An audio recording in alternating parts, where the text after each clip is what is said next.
So I was watching the X Zone TV channel last night when I was abducted by aliens, and they kept repeating to me over and over again, simultv.com, simultv.com. What's simultv.com? That's what I asked them. They had it written on the side of their UFO. How do you spell that? UFO. No, I mean simultv.com. simultv.com. simultv.com. Right. simultv.com. Interesting that you were abducted by aliens in a simultv.com UFO last night. Oh, yeah? Yeah. Now that you mention it, I remember now last night I was awakened from a deep sleep. My great-grandmother was standing there. She said she'd come from the hereafter to tell me about simultv.com. She even spelled it out for me. simultv.com, sonny boy. simultv.com. simultv.com, sonny boy. Wow. Yeah. Guys, you'll never guess what my psychic guru just told me. simultv.com. Exactly. Are you guys psychic too? Of course. We all know about simultv.com. simultv.com.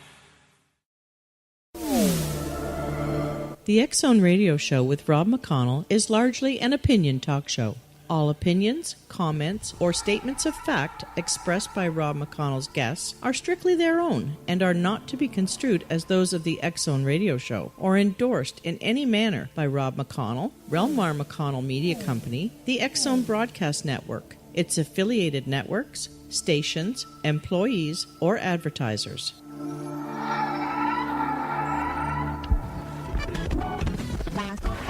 All Hit Radio.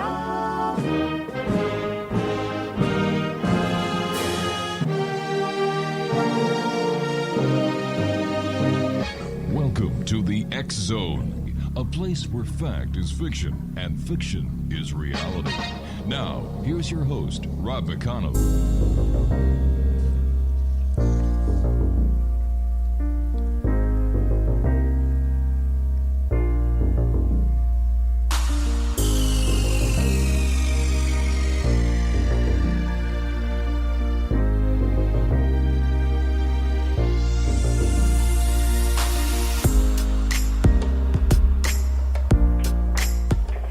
And welcome back, everyone. This is the X Zone. I am Rob McConnell, and we're coming to you from our broadcast center and studios in Hamilton, Ontario, Canada. If you'd like to send me an email, xzone at xzoneradiotv.com, on all social media sites, Xzone Radio TV. And to find out about the programming that we have available for you 24/7, 365 on the X Zone Broadcast Network, www.xzbn.net. And on the X Zone TV channel, which is channel number 21 on Simul TV, go to www.simultv.com. My guest this hour is a gentleman I've had the pleasure of having on the show a number of times. His name is Dale Kaczmarek, and he's been investigating paranormal phenomenon since 1975. He co-founded the Ghost Trackers Club in 1977 with Martin V. Ricardo and worked for 5 years as its research assistant. Now, in 1982, Dale assumed the sole owner of what would become Ghost Research Society. He has investigated almost 4,100 cases. That's around the world, both public and private. He is frequently called upon to lecture at conferences, give workshops on the paranormal and ghost hunting techniques, and teach his courses on the paranormal. Dale offers a free service for those interested in having photographs examined that might be deemed paranormal. He approaches the paranormal from a scientific standpoint, but has worked with a number of psychics over the years as well. Now, he is a believer in the paranormal, but seasons his beliefs with a bit of skepticism. Dale has accumulated a wide variety of the latest in state-of-the-art paranormal equipment that complements his work in the field. Website, www.ghostresearch.org. And Dale, my man, welcome back to the X Zone. Long time no talk. Yeah, thank you so much. Very nice introduction there for me. Appreciate it. Well, I only tell the truth here. If I like you, I like you. If I don't, you know that pretty fast. But anyway, what's new in the world of ghost hunting in the Windy City? Well, as usual, we're extremely busy. We average about 25 to 30 cases a year, and that's mostly just during the summer months. During the winter months, we tend to do more inside investigations, private homes, movie theaters, restaurants, places of that nature that may have a paranormal past to it.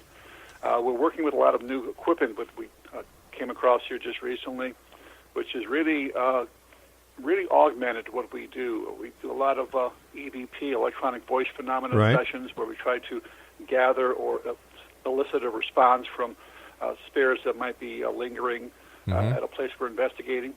And a lot of these new devices now are what I like to call real-time devices. In other words, you get an actual response that you can hear in real time and build on a conversation. So it really kind of helps to kind of push along the ball down the road, so to speak, when instead of in the past where you ask a question, you leave some blank space, ask another question, leave some blank space, and then go back, a few days later and review that. That's not really a two-way communication. It's kind of one-sided.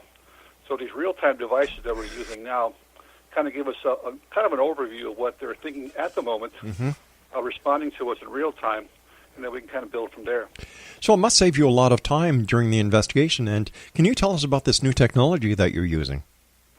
Yeah, we have a number of devices that we use. One of my favorites is the Ovilus. I use an older version called an Ovilus X.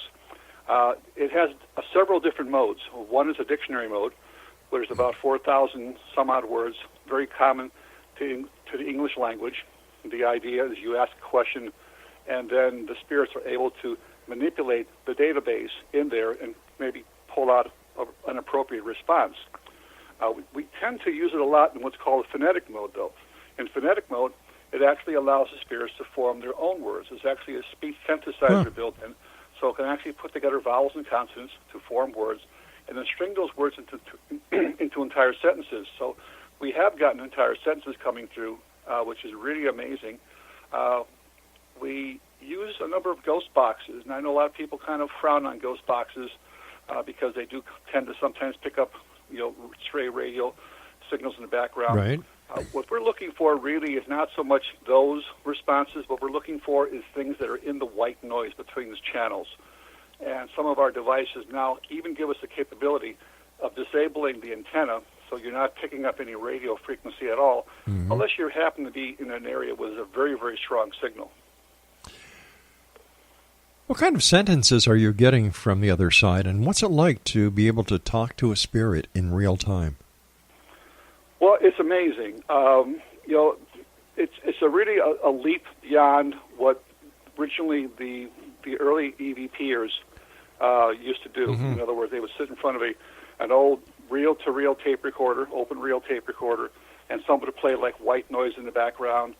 Someone just ask questions. They'd come back at a certain time, at a certain day of the week, and they would try to converse with spirits. Now, in some cases, they were very successful. The early EVPer was probably a guy named Jorgensen, who actually basically was out trying to pick up bird calls and out in the open. And when he played those back, he found that he had voices in the background. So it was probably the very first accidental case of a capture of an EVP. But there's just some of the responses we get are kind of amazing. To give you a couple of examples here, we were investigating a location in Goshen, Indiana. There was a couple of old cemeteries that had no markers. It just had a sign where the cemetery used to be. And we asked the question, how many graves are here? And it was a slight pause, and then through this device comes a very, very strong voice that says, more than 100. We just got one I just got done listening to here a second ago. I was reviewing some audio I had here, and it actually called me by my name. And it was really clear. It was a male voice that actually said, "Hey, Dale, I'm frightened." A very, very clear voice. And this is one of the more advancing technologies we've been looking at is one called a Phasma box. Now, a Phasma box is actually an application that you have to use it on a Windows-based device like a tablet or a laptop, and it actually employs what they call sound banks. And some internet radio stations were added to create a mix. Now, they have a reverb and an echo effect for the sound banks only. And what happens is that these devices, the spirits are able to manipulate supposedly the sound banks in there and pull out these messages. Now, we don't just get words, we get entire sentences coming through here. And, again, the technology is something that we're looking into. And the reason I'm putting so much confidence in it right now is the responses we're getting. We're getting direct responses almost instantaneously to questions we just asked. Do the spirits identify themselves? For example, if you were to say, what is your name, would they give you an answer? We have been several times using this device. We've only been using this for about a little more than a year now. Right. And so in that time, we've come across names. Now, names don't come across as often as we would like, and in some cases, names would be called out even though we don't ask who's your name.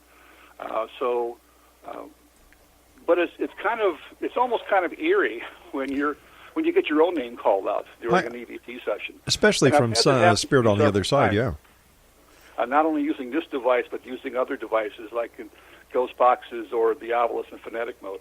So it's kind of creepy when you hear your own name come through. Dale is not really a super common name, not like Jim or Joe or Mike or something like that. So when you hear that come through, and we often ask when we're doing EVP sessions, can you give us your name or can you name people in the room? And in some cases, it does say people's names who are in the room with us, which is pretty interesting.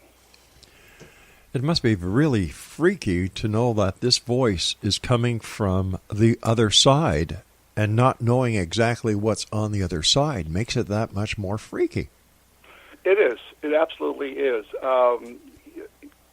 That's why this is really a kind of a new and growing technology. And there's so many these devices I'm kind of looking into that are on the internet. There's one that's actually called a Paratech word generator, which I haven't quite had a chance to look at that very carefully yet. But it does sort of the same thing that the Ovilus does. It has a kind of a bank of words that, again, they're very random words. There's 4,000 some odd words in there. So when you ask a specific question, like, what is your favorite color? And blue comes through.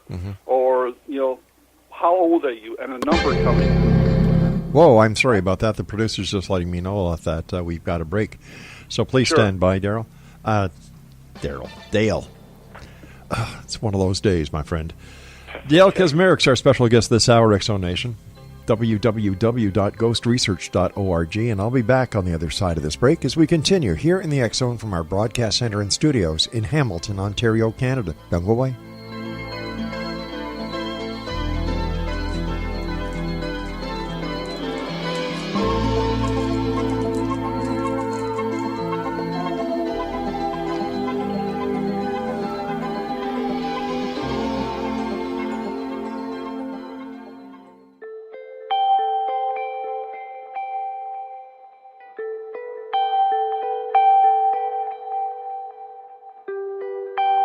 It's hard to listen to the news without realizing we're living in volatile, unprecedented times.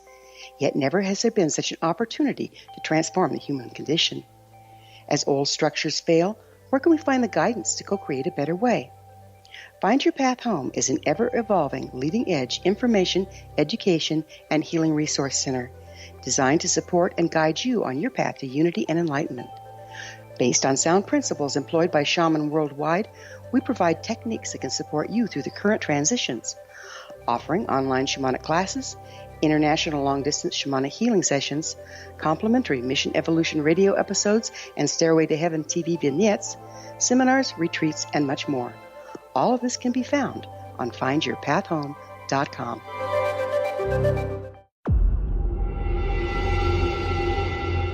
Whether you're a skeptic or a believer, join me, Rob McConnell, as together we'll investigate the world of the paranormal and the science of parapsychology here on the X-Zone Radio TV show on XZBN and the X-Zone TV channel on Simul TV. Since 1990, the X-Zone Radio TV show has been the place where people dare to believe and dare to be heard. Together, we'll investigate UFOs, aliens, ghosts, Bigfoot, psychic phenomenon, lake monsters, conspiracy theories, government cover-ups, the truth embargo, alien abductions, ESP, haunted locations from around the world, and so much more. With over 28 years of broadcasting and more than 4,500 individual guests, the X-Zone is truly a place where fact is fiction and fiction is reality, as evidenced by the credibility, integrity, and professionalism of the guests that we bring to our international audience. If you have seen a UFO, had a close encounter, seen a ghost, Bigfoot, lake monster, or a story that you would like to share or have investigated, contact me, Rob McConnell, by sending me your email to xzone@xzoneradiotv.com, or you can call toll-free 1-800-610-7035, extension 143, and on Skype, X-Zone Radio TV. For more information on the X-Zone Radio TV show with yours truly, Rob McConnell, visit www.xzoneradiotv.com or www.xzonetvchannel.com or simultv.com and xzbn.net. Until next we meet here in the X-Zone from our broadcast center and studios in Hamilton, Ontario, Canada, always remember, X-Zone Nation, keep your eyes to the sky and your heart in the light.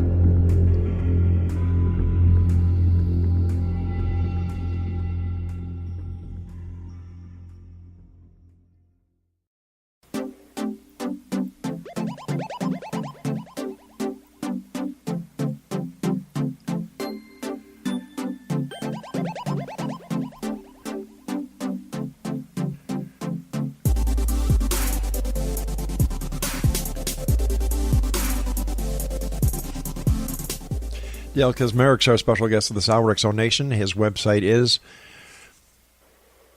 ghostresearch.org. Dale, for our listeners who may be joining us for the first time through the Simul network, how would you describe a ghost? That's an interesting question. It really depends on who you talk to. In my opinion, a ghost is a disembodied spirit that hasn't quite made the transition from this world to the other side. And there can be a number of reasons for that. Most often repeated scenario is some sort of untimely death. A murder, a suicide, a car crash, a train wreck, a plane crash, a drive-by shooting, a drowning, something where you weren't perhaps supposed to leave the earth when you did. It was an accident, or in some cases there were violence perpetrated upon a person. There are other reasons that ghosts can come back. One reason, is one of the top reasons, is that they just relish more life. They were very emotionally attached to maybe a person, an animal, an inanimate object like a home, or even family heirlooms.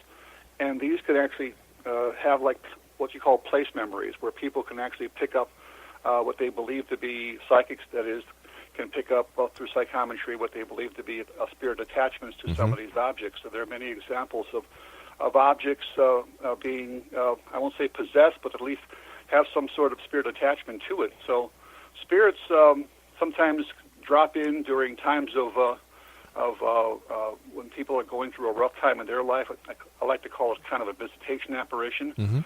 And sometimes they simply, to me it would be very sad to be a ghost, because basically you kind of see your friends, your family grow old, they die off, and you're still around. It's just kind of like almost a self-made purgatory. That's an interesting way of looking at it. Why is it, in your opinion, that some people can have the opportunity of seeing a ghost and other people go their entire lifetime without ever seeing one? I believe it has a lot to do with the person's temperament and how they believe or disbelieve in the spirit realm. I think that if you're a very diehard skeptic and you say no matter what you see, no matter that little shadow out of the corner of your eye, that thing that may have moved across the room, or you thought moved across the room, or something you heard footstep, and you're always explaining it as something else. It's like turning off a light switch, basically. You're never going to see anything that you believe to be paranormal, and you're probably not going to believe if you do see. I always tell people to keep an open mind. Whether you believe or disbelieve, just think that this is a possibility. Yeah. And I think if you keep that kind of an open mind and that mindset, you better your chances of having a paranormal encounter. Dale, what was it in your life that put you on this path that you're on as a ghost researcher? Well, it wasn't that I had a personal experience myself. I mean, I had a kind of a dull childhood, but it was my parents and my grandparents telling me ghost stories when I was a youngster. And my parents I'm 100% Polish as they come. My parents, my grandparents on both sides came from Poland. My grandmother, in her broken English, would tell me ghost stories from the old country. And there's a very famous story out here in Chicago of a hitchhiking ghost called Resurrection Mary that dates back to the mid-1930s. That was the very first ghost story I was ever told by my parents. And it was kind of, to make a long story short, but my dad and my mom were dating in the late 1930s, early 1940s. My dad would take my mom out to a movie, a show, or a dinner, and on the way back home, it was his idea to drive around the cemetery in the middle of the night looking for this ghost. Much to the chagrin of my mom, who was absolutely terrified. And she often told me this, that it was almost a Saturday night vigil for them. They never saw anything, but when they passed these stories down to me, it kind of lit a candle flame in me, I guess, to find out if these stories that I was told as a youngster were simply urban legends, old wives' tales, or something else. Out of the more than, 4,100 cases that you yourself have investigated over the years, is there one case that really sticks out in your mind that you can share with us? Oh, boy, that's a good question. Well, there was a case that's really kind of an ongoing case that we did in Oswego, Illinois, which is a suburb just west of Chicago here. Right. And we had went there a number of times. In fact, the woman that was having these experiences actually had similar experiences in the other home that she lived in. So she kind of this is kind of not really a haunted house, but really a haunted person. And, ghosts can actually be attached to a person, so when they move from place to place, the ghost kind of follows around with them. It's not like you're moving into one haunted house after another. Right. Okay. And she claimed that she believed she knew who was haunting her. It was her mom, who was a very abusive parent. She was a pedophile. She was a drug abuser. My God. She was not a good role model at all. And at the end of her life, they had separated because they couldn't live together anymore because she was staying with the daughter for a while, and she moved to an apartment and fell asleep with a cigarette, and the place went up in flames. So basically, she had died probably from smoke inhalation and maybe some burns. Mm-hmm. And almost immediately after that, things began happening in this woman's room, in her bedroom, her master bedroom. It got to the point, the footsteps, the doors opening and closing, disembodied voices, that she was actually forced out of her bedroom. One interesting story I'd like to share real quickly. Sure. She does a lot of repurposing of old antiques, and she had this one client who was going to come over one afternoon to pick up something that she had designed for her. And she said, well, she knew this woman. She said, if I don't answer the door, I might be downstairs in the basement, working on something, just let yourself in. So she knocked on the door, no answer. She came in, and she called to Anita. Anita, you here? And she said, I'll come upstairs. Well, she's down in the basement. Right. So this woman goes upstairs looking for Anita. Anita comes out of the basement, sees this woman walking around upstairs. She goes, what are you doing up there? She goes, you just called me. She goes, I couldn't have called you. I was in the basement. She didn't say a word. She left the house white as a ghost, never came back, never responded to emails, texts, anything after that. She never came back to get her stuff. We were doing an investigation in the bedroom, the master bedroom, and we were all sitting around. We had tape recorders running. We had cameras running, and one of our investigators asked the question, did you die in a fire?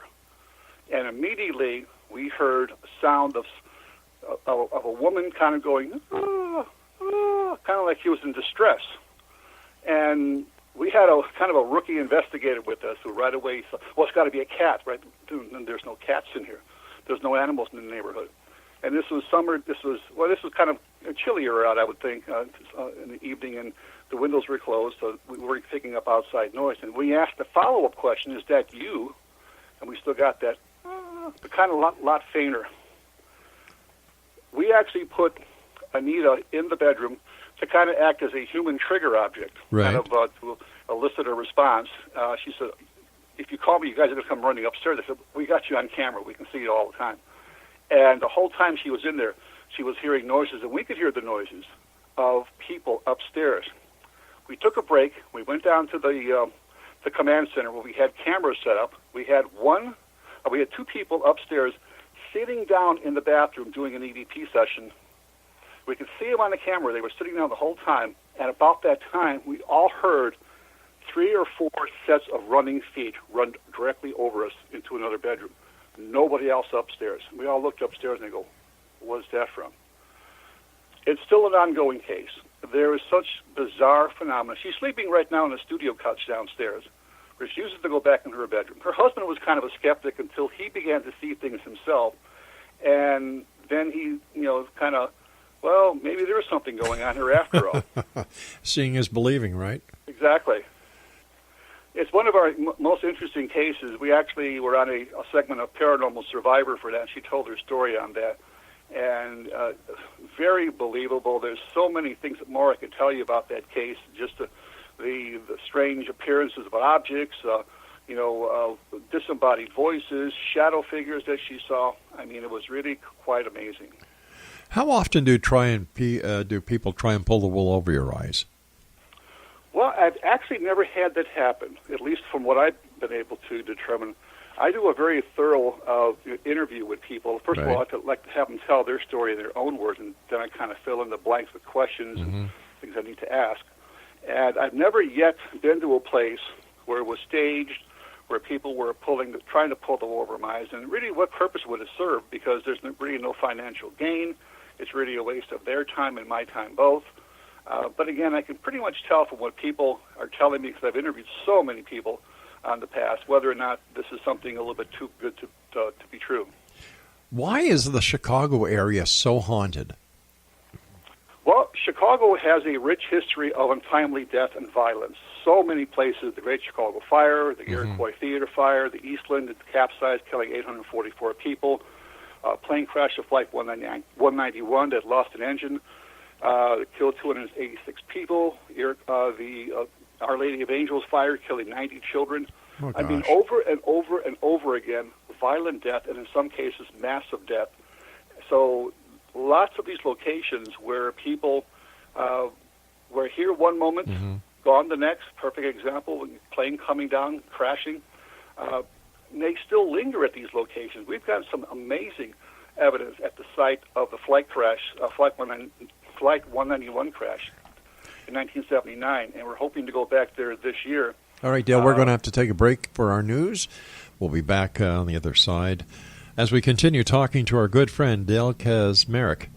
He's the author of Windy City Ghosts, Windy City's Ghost 2, and he's also got a field guide to spirit photography, illuminating the darkness, the mystery of spook lights, field guide to ghost hunting techniques, and much more. His website is ghostresearch.org. We'll be back after this news break. Don't go away.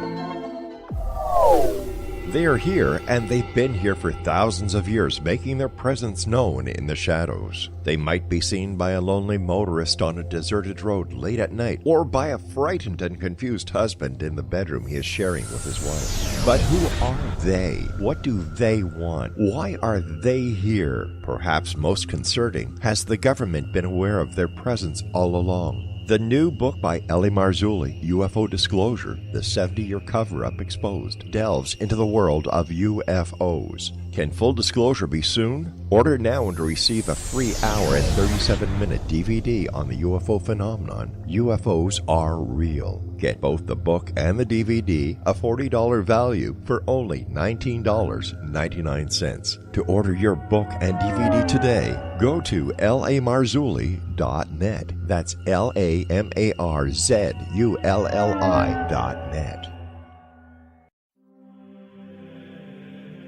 Rob McConnell here, presenting an overview for Nicholas Paul Jennings, author of a fascinating book, Amen.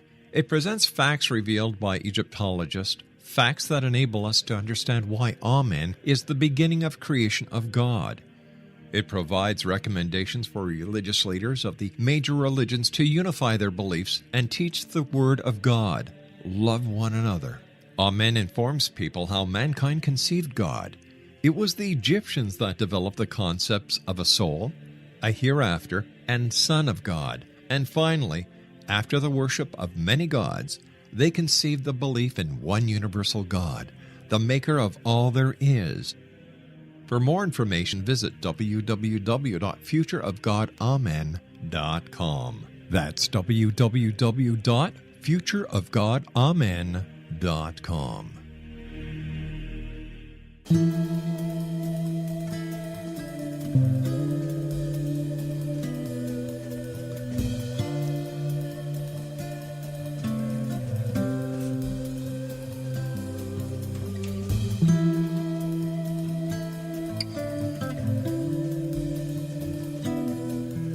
Exonation Dale Kaczmarek is our special guest. His website is ghostresearch.org.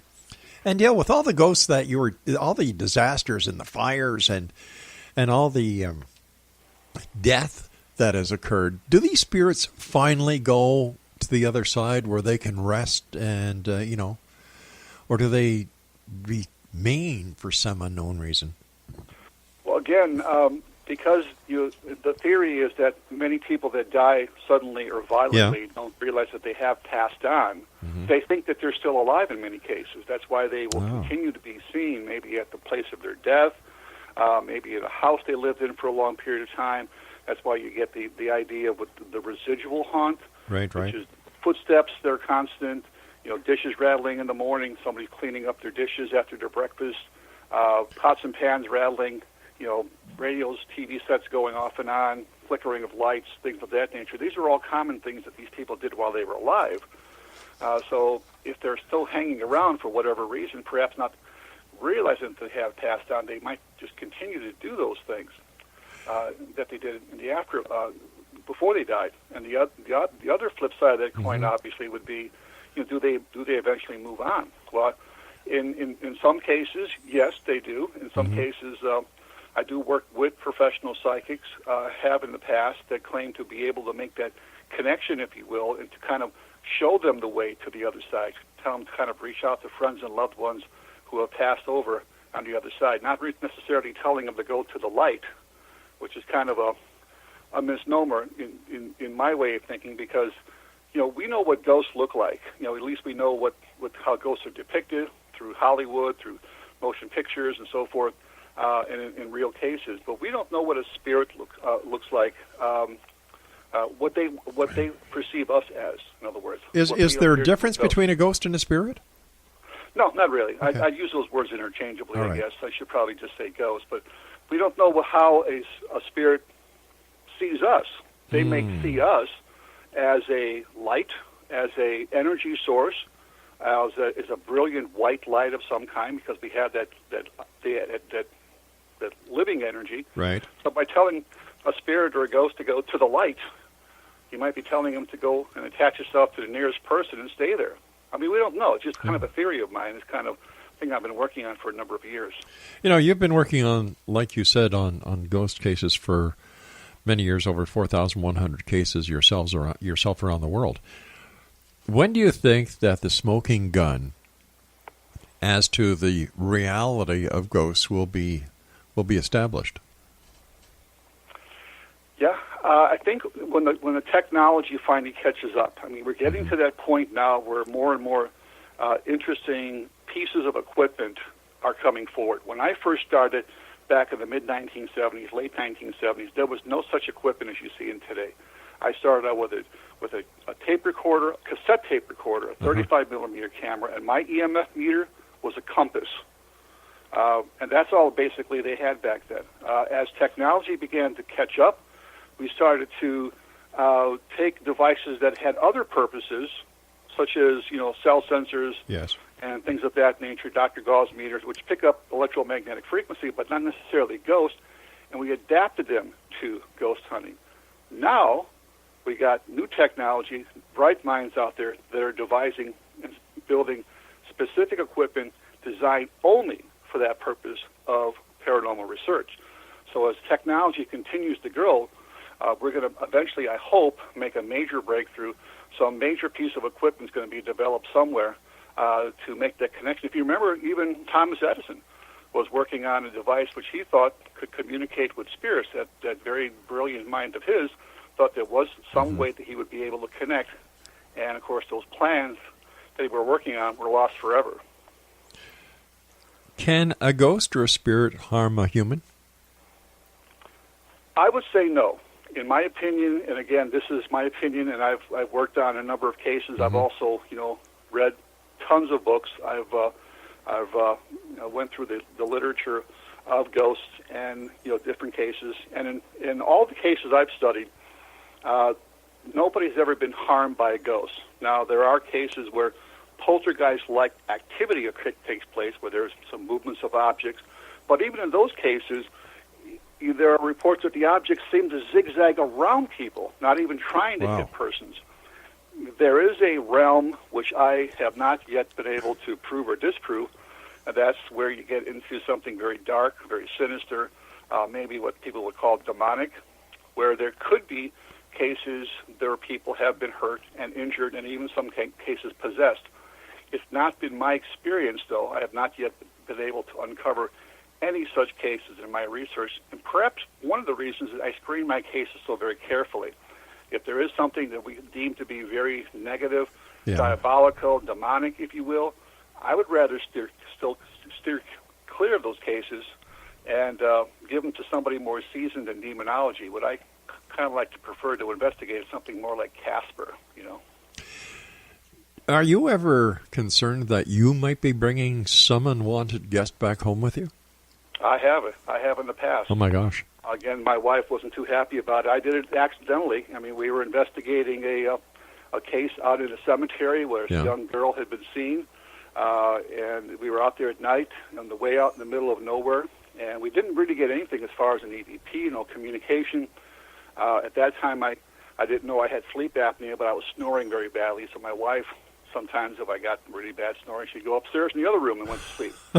And so she was up there, and just about getting light outside, she woke up and she looked across the hallway, there's another bedroom, there's a mirror on the wall. She saw a little girl in the mirror, and she jumped up right away, and she said, well, wait a second, was she in the room by the mirror, or is she actually behind me, reflected in the mirror, looking down in my same room? And she didn't know what it was. She jumped up just that quickly, disappeared. When I woke up that morning, she said, what were you guys doing last night? I said, well, we were out there investigating a cemetery. She goes, was there a little girl involved? I said, yeah. She goes, I just think I saw that upstairs. So, unfortunately, it didn't show itself to me, which I would have really loved. It showed it to my wife, who really did not want to see it. Tell me about the adventures or the stories from Cuba Road. Cuba Road is an interesting case up there in the Barrington area. It's a location where one of the oldest cemeteries in this area, called White Cemetery, consecrated back in 1820. That's just 2 years after Illinois became a state. There have been reports of strange objects, kind of luminous objects that kind of float over the cemetery fence, sometimes bouncing on the concrete and ricocheting off into the woods. There have been reports of a phantom car that appears along the road. Some people say it even chases them down the road. Suddenly the lights go off, they look behind, the car is gone. Other times it will pass by a silhouette of a car on the side of the road. They look in the rearview mirrors, they pass, the car is no longer there. During the daylight hours, people have actually seen two shadows, not the ghosts, but only the shadows cast by these ghosts. Maybe you might call them shadow figures. Right. Walking hand in hand along that stretch of roadway past that cemetery. A bit further down, near where the Northwest Highway intersects, there's a train track. And people have stopped there because they see what they looks like a train coming down the track. They see the light. They don't hear any sound. Right. They're wondering why the crossing gates are not coming down. They get out of their car, look down the train tracks. There's no train down there anymore. So it's really a very, very interesting area. They say reports of tombstones moving by themselves. I think it's really the teenagers are out there, unfortunately, kind of doing a little vandalism and moving them around, picking them up, jockeying from one place to another. But it's usually cemeteries are not good places to look for ghosts, because I usually say in my presentations, if you died and came back as a ghost, where would you want to hang out? The local pub. Yeah. But there are certain things in cemeteries that can attract spirits. Grave desecration, ritual activity, things of that nature, even dumping of bodies that have been associated with very, very rural areas that can stir up paranormal events. What's dumping of bodies? You mean people just dump a dead body in a cemetery? Well, yeah, absolutely. There are many examples here in Chicago. In cemeteries, forest preserves, Bachelor's Grove Cemetery, a very famous haunt on the southwest side. We've been trying to uncover the actual documentation, but there are rumors and speculation, which is highly suspect, but also could be very possible that during the Capone era, that bodies were dumped out there in that lagoon because it just happens to be a very rural area, and there's a cemetery right next to the lagoon. Amazing. You said before, ghost cast a shadow. How does that happen? Well, that's a good question. When I say that, I'm kind of trying to grasp for what the actual explanation is. Are we actually seeing a ghost cast a shadow, which to me would indicate that there's some sort of mask to the ghost, or are we actually just seeing a shadow person on the pavement that seems to be walking along? Shadow figures are by far the most reported visual phenomena that we've been able to uncover, and I have seen dozens of these in different locations. All right, stand by, Dale. You and I have to take our final break. On X Zone Nation, our special guest this hour is Dale Kaczmarek. And if you'd like to contact Dale, visit his website, buy any of his great books, www.ghostresearch.org. And we'll be back as we wrap up this hour from our broadcast center and studios in Hamilton, Ontario, Canada. Don't go away.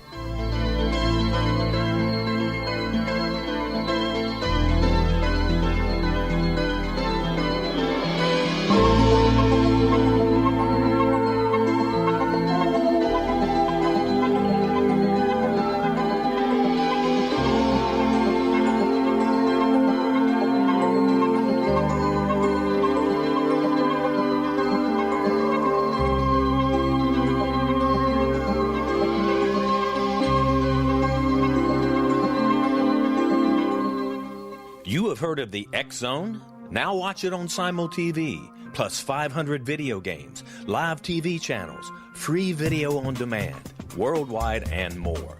Does this sound like tomorrow's television? Well, it is, but you can have it today, right now. It is Simul TV. Simul TV offers what the others only wish they could provide. 15 exclusive channels like X Zone, sci-fi, and horror.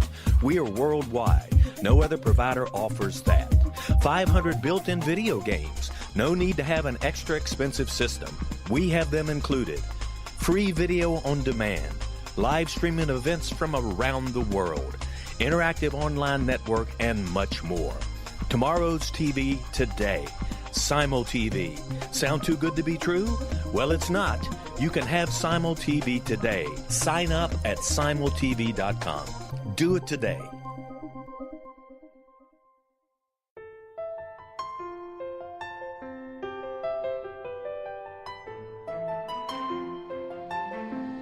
Path Home Shamanic Art School has just launched a new online series of classes, Galactic Shamanism, Art of the Ancients, Key to Tomorrow. In these classes, composed and taught by Path Home founder and director Gwilda Wiyaka, you'll learn practical shamanic skills to support your daily life, such as how to build a medicine wheel to access the power of the earth, perform a shamanic journey, create sacred space in which to live and work, empower your life with totem animals, elementals, and fairy folk, and learn the art of accurately reading signs and omens. These tried and true skills are the key to living a powerful, productive life. Visit us at findyourpathhome.com to see the ever-growing collection of classes and leading-edge information to support you during these times of uncertainty and transition. All can be found at findyourpathhome.com. They are here, and they've been here for thousands of years, making their presence known in the shadows. They might be seen by a lonely motorist on a deserted road late at night, or by a frightened and confused husband in the bedroom he is sharing with his wife. But who are they? What do they want? Why are they here? Perhaps most concerning, has the government been aware of their presence all along? The new book by Ellie Marzulli, UFO Disclosure, the 70-year cover-up exposed, delves into the world of UFOs. Can full disclosure be soon? Order now and receive a free hour and 37-minute DVD on the UFO phenomenon. UFOs are real. Get both the book and the DVD, a $40 value, for only $19.99. To order your book and DVD today, go to lamarzulli.net. That's LAMARZULLI.net.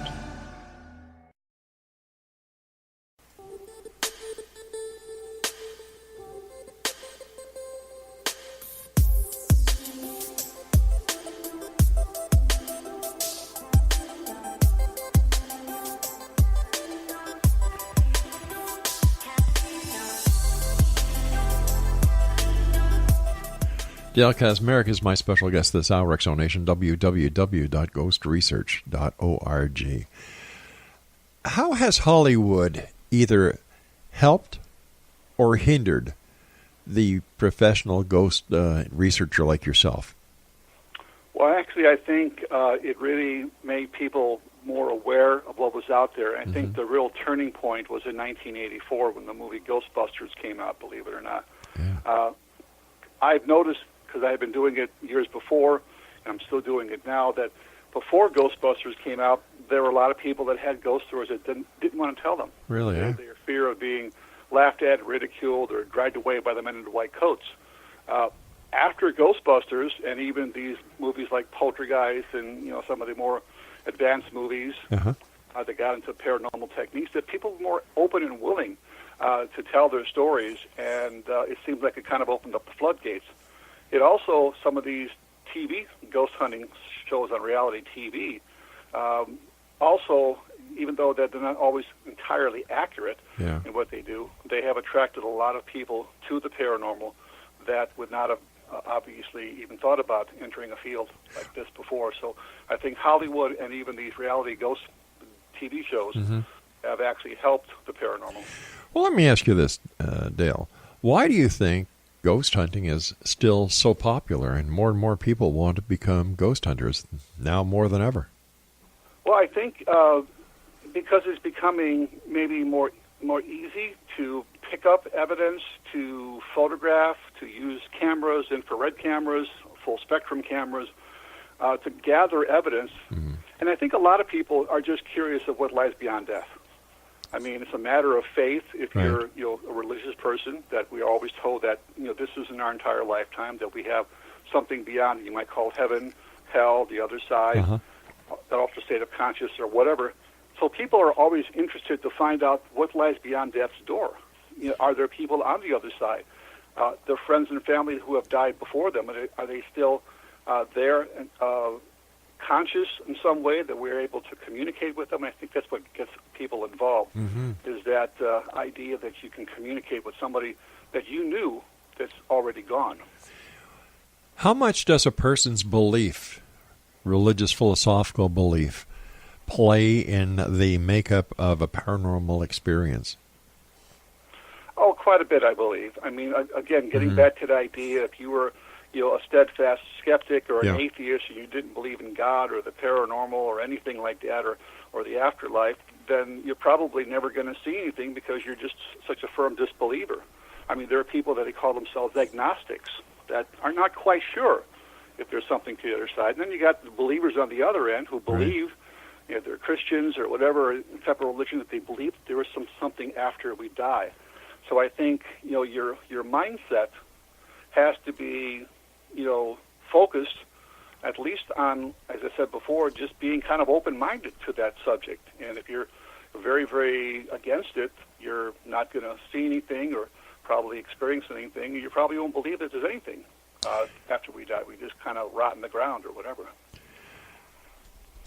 As a professional paranormal investigator, how often is it, or how frequently do you think people actually go to flea markets or garage sales and drag something home with them that they really don't know what they're doing? And if that is the case, what can they do to prevent this from happening? Perfect examples, antique stores, or as you say, flea markets. Antique stores, or any place for that matter, garage sales, yard sales, you're picking up other people's property, estate sales. some of his property may have been very, might have held great sentimental value to somebody who was alive.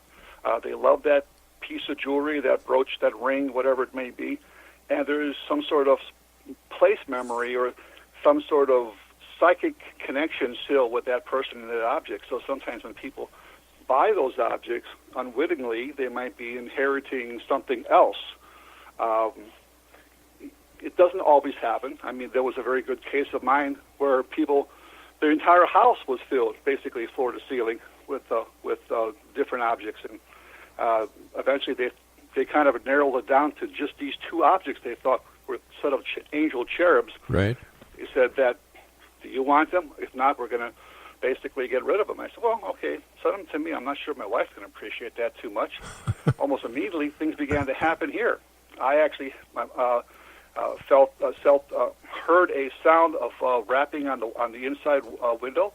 My wife, when I was already at work, heard footsteps upstairs. When she peeked upstairs, there was nobody. Wow. Put the box upstairs in the bedroom, and heard footsteps up there. So the box now is in the garage.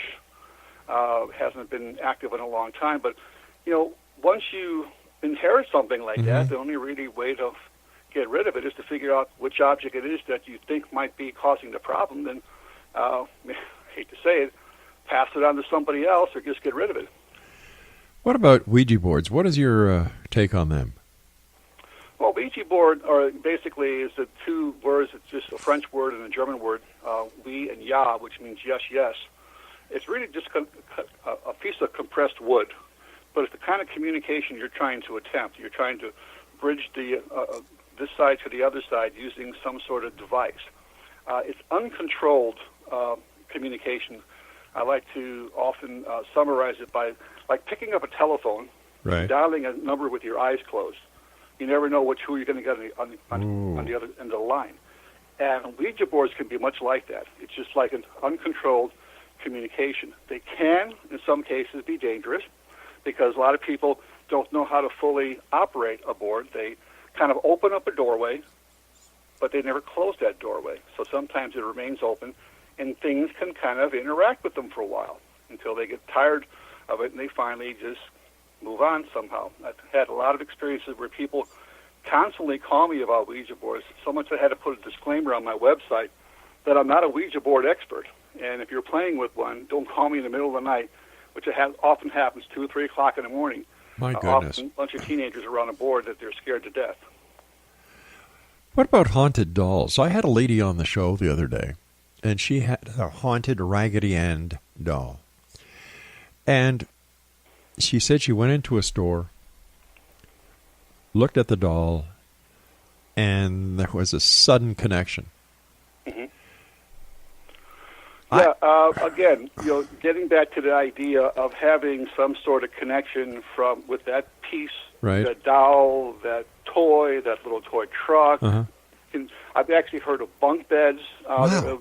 There's a case in Horicon, Wisconsin, back in the 80s of a set of bunk beds that were actually bought at a flea market, and there was all kind of stuff going on until they finally took those bunk beds out to a trash pile, broke them up, and burned them. And it stopped. It can be mirrors, it can be bureaus, brooches, it can be inanimate objects of all kinds, it can be dolls and toys. Again, there's a connection between that object and somebody who owned that object in many cases. Not all the time, but in many cases it can be. And you're just kind of bringing in not only the doll, but something else. In your opinion, if somebody believes that they have something negative in their home, and they can't get a hold of you because they don't live in the Chicago, Illinois area, what can they do to protect themselves until they can actually find someone who can do something and eradicate the negative spirit? Well, first of all, I would always discourage people from trying to make the entity or whatever it is feel right at home. Right. Which has happened in some cases. People will give it a chair, a room, or whatever. Don't do that. Don't communicate with it. That just encourages it to stay around. If you need be, and if you are religious, if you're Catholic or something, sometimes you can call a priest or a clergy or a reverend, and they can do a house blessing or a cleansing. Sometimes that does work. Another thing that I have tried, and I've actually had a woman call me at 3 o'clock in the morning, had a problem with her house. She said her husband was out of town. I said, well, my wife's not going to let me come to some strange woman's house at 3 o'clock in the morning. So I said, try this. Go into an area where you think something is beginning to happen. Right. It's going to sound completely crazy. Take a towel and shake it in the air. And I said, what you're doing is you're breaking up the energy. And if you continue to do this every time you feel something, maybe they'll get pissed off enough, but they'll leave and they won't come back. About a week later, she found me at a presentation I was doing. She said, I did what you told me. Never had a problem since. Fascinating. Listen, we've got about a minute before I have to say so long to you, my friend. As always, great talking to you. What are your final thoughts for the X-Zone Nation tonight? Well, again, just try to be an open-minded person. Believe that in your mind that ghosts can't hurt you, so they're not some really negative thing. They could be just ma and pa or somebody from the other side. And you don't necessarily want to reach out to communicate with it, but don't always jump to the conclusion that it's something paranormal and you want to get it out of the house, because they have a surviving personality as well. If somebody wants to contact you with a story or an event or an occurrence that they're having in the Illinois area, or if they just want to find out more about you and what you do, what's the best way to contact you? Well, they can email me directly at my website. My email address is simply dale@ghostresearch.org. So a very simple email, or they can go directly to my website. I do have a Facebook page as well, and I'm also have a Ghost Research Society Facebook page, so you can find me there as well. Dale, always nice talking to you. Please give my very best to your team, and I look forward to the next time you join us back here in the X-Zone. Until then, be safe and just keep the great work up, pal. Thanks, appreciate it. Bye-bye. I'll be back on the other side of this commercial break with the news, X-Zone Nation, as we continue investigating the world of the paranormal and the science of parapsychology from our broadcast center in Hamilton, Ontario, Canada. Once again, to contact Dale Kaczmarek, who is our guest this hour, visit his website, ghostresearch.org. Don't go away.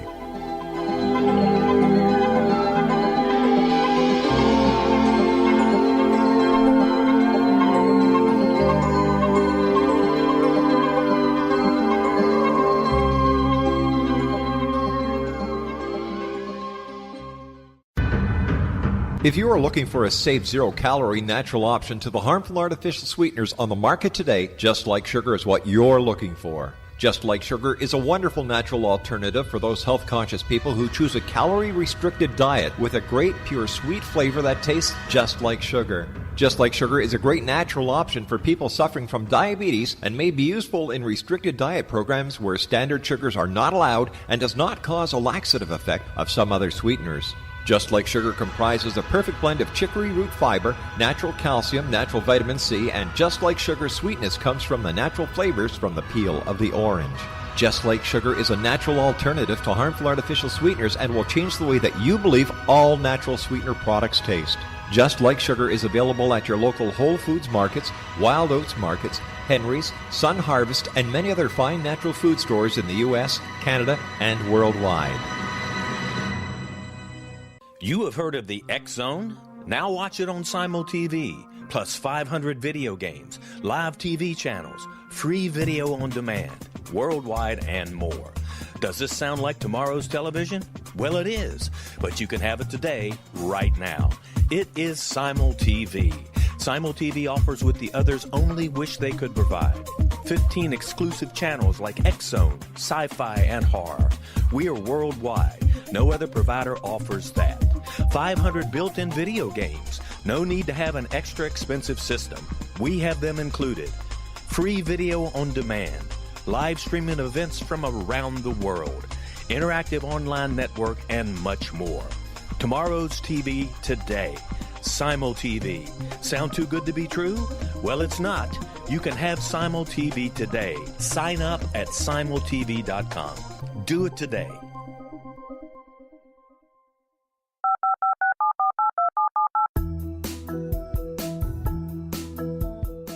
Did you know that when you're on the road with limited data or Wi-Fi, you can still listen to the X-Zone radio show with Rob McConnell, The Science of Magic with Gwilda Wiyaka, X-1, Dimension X, Space Patrol, and every minute of the X-Zone broadcast network by calling 213-401-0000 401-0080, courtesy of Audio Now. No smartphone, app, or internet needed. It saves your data plan and it's free if you have unlimited minutes. Call 213-401-0080 to listen on any phone, anytime, anywhere. Remember 213-401-0080 for the best of the paranormal, parapsychology, and sci-fi radio programming anywhere, 24/7, 365.